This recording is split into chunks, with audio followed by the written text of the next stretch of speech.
Hello, I'm the Nostalgia Critic. I remember it so you don't have to. When you hear the word critic, what's the very first thing you think of?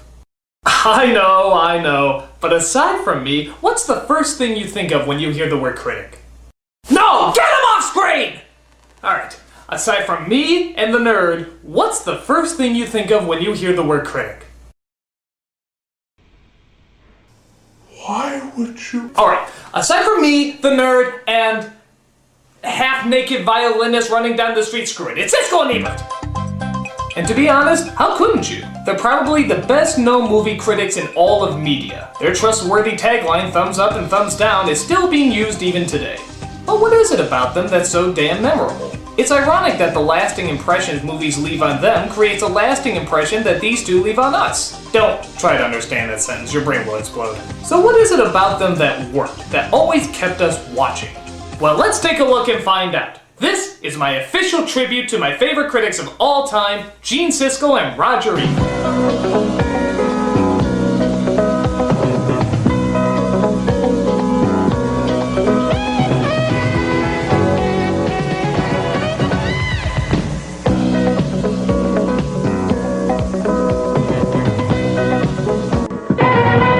As a television duo, they got their start in 1975 on PBS. It was on a local show called Opening Soon at a Theater Near You, which was later retitled Sneak Previews. Look at Ebert's hair, it looks like a hairpiece. And Siskel, hell, he actually has hair. Ha! I can match it! I had goofy hair in the past, and no hair right now! As the show continued to evolve, the title changed to Siskel and Ebert at the Movies, and then eventually just Siskel and Ebert. Yeah, look at that cheesy 80s opening. Could you ask for anything cornier?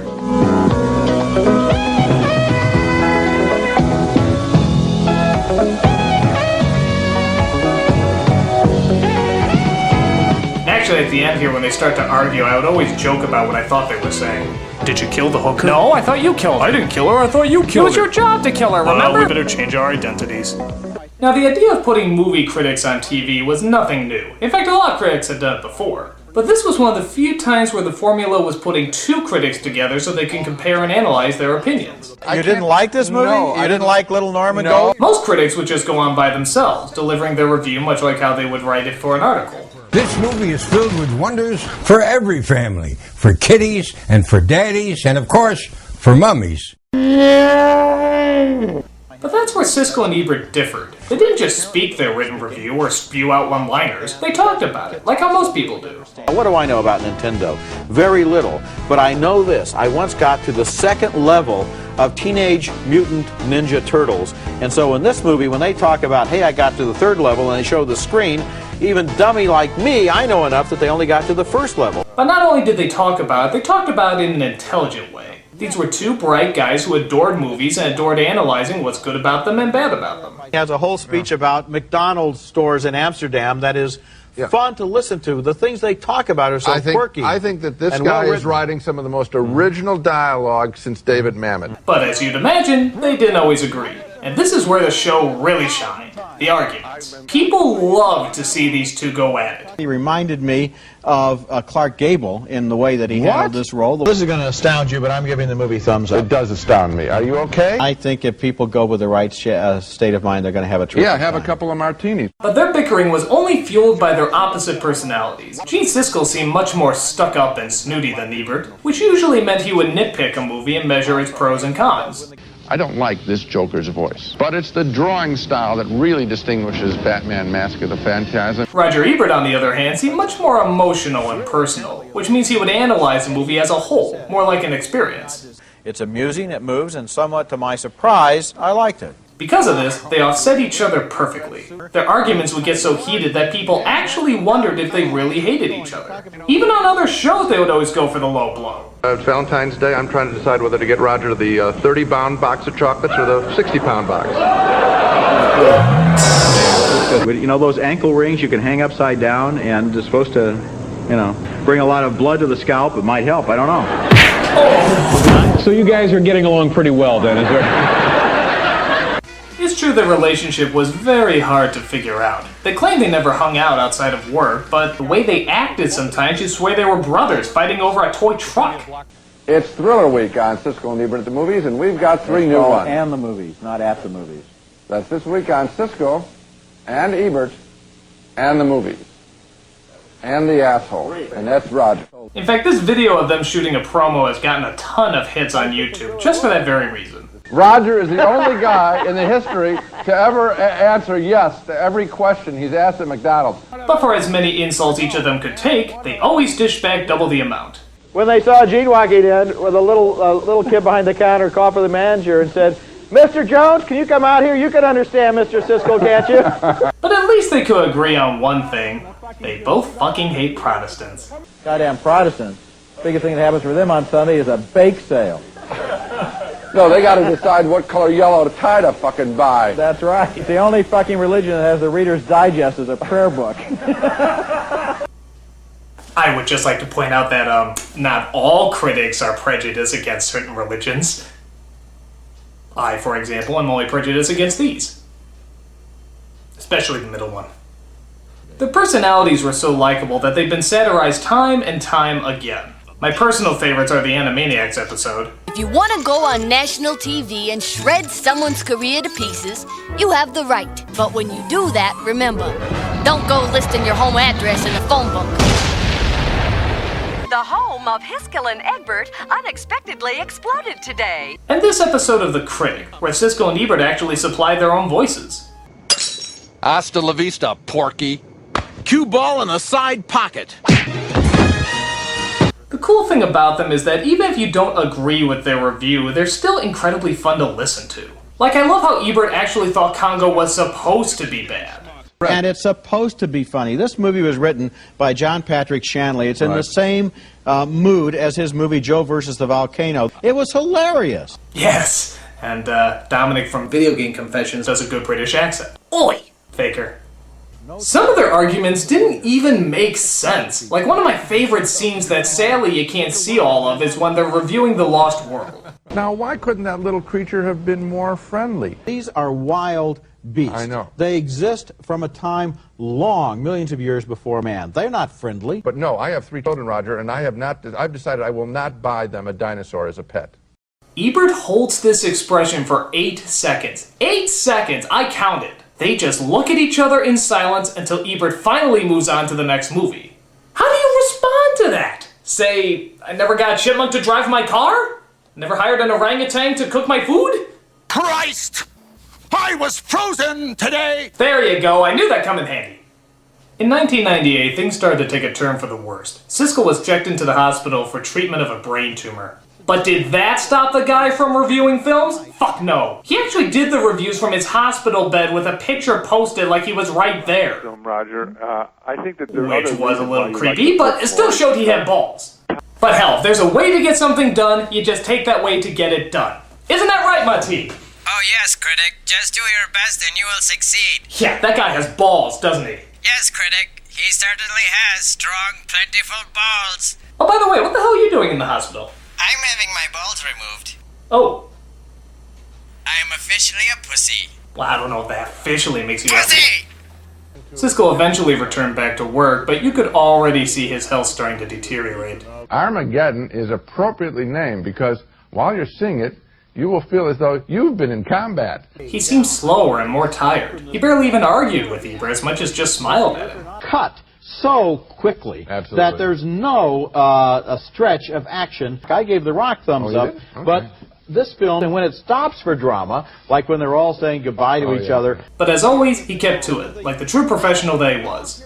But as the shows went on, Siskel just seemed to get slower and slower, until he checked himself back into the hospital for further treatment of the brain tumor. And sadly, it was the last time he'd ever check himself in. Gene Siskel died from complications of the surgery in 1999, leaving a great legacy behind him.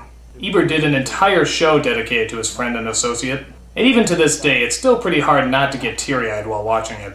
Whenever he interviewed someone for his newspaper or for television, Gene Siskel always liked to end with the same final question.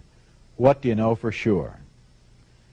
Okay, Gene, what do I know for sure about you? Well, you were one of the smartest, funniest, quickest men I've ever known, and one of the best reporters. And I know for sure that seeing a truly great movie made you so happy that you'd tell me a week later your spirits were still high. People always asked if we really hated each other. One thing I know for sure is that we didn't.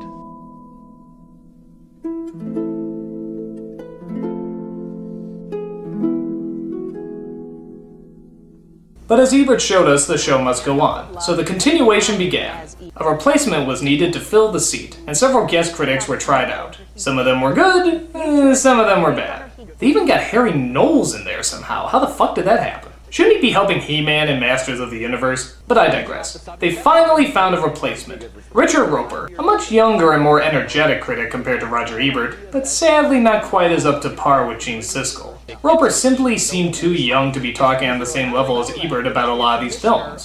For example, Ebert's favorite movie is Citizen Kane. Roper's is Ferris Bueller's Day Off. Nothing wrong with that, I like the movie also, but it does certainly show the difference between the two. Alright, come on, I'm being punked, right?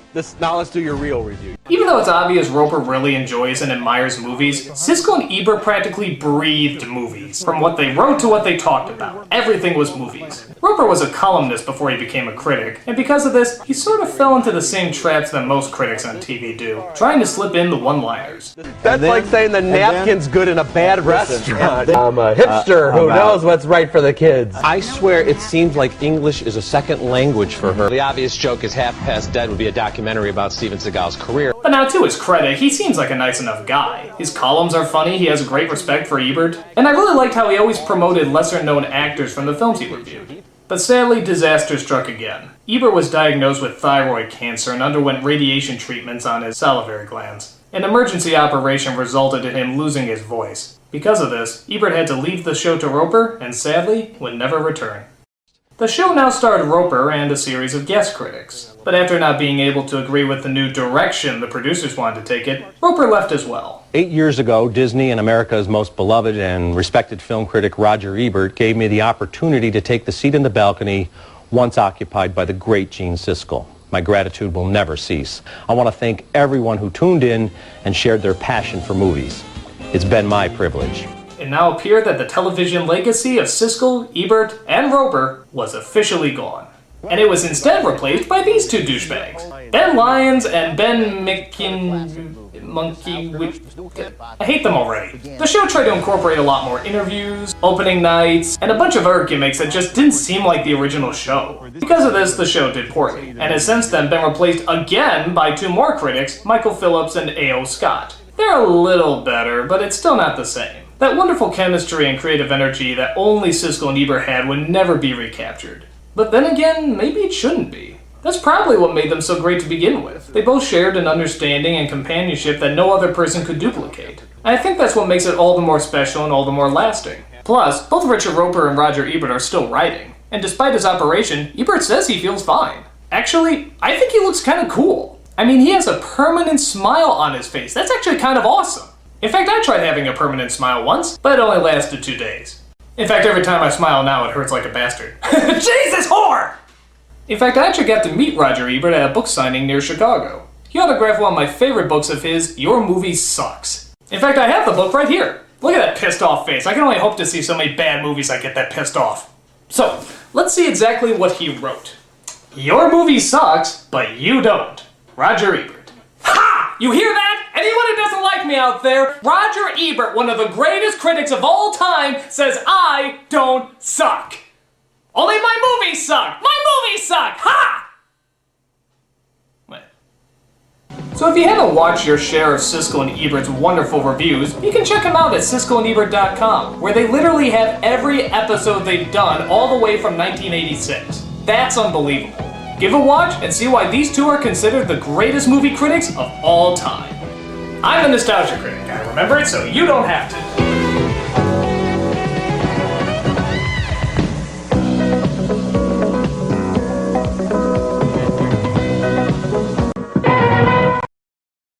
He certainly has strong, plentiful balls.